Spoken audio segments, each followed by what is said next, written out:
এটা হচ্ছে আমার আম্মুর কাছে যখন আমরা যাচ্ছিলাম, তো আপনাদের ভাইয়ার গাড়িতে হাওয়া কম হয়ে গেছিলো বাইকে, তো হাওয়া দেওয়ার জন্য এখানে নামছিলাম। এটা আমাদের বাসার কাছেই, মানে আমার শ্বশুর বাসার কাছেই।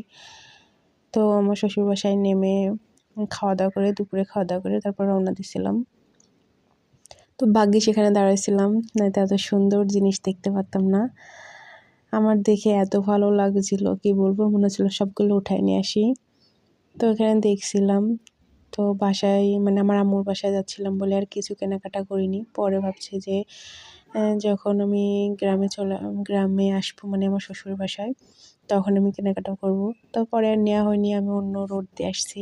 আপনাদের ভাইয়া এমন থেকে চলে আসছে যশোর, তার জন্য আর এদিকে আসা হয়নি, ওই জন্য নেওয়া হয়নি। পরের বার যে নিব।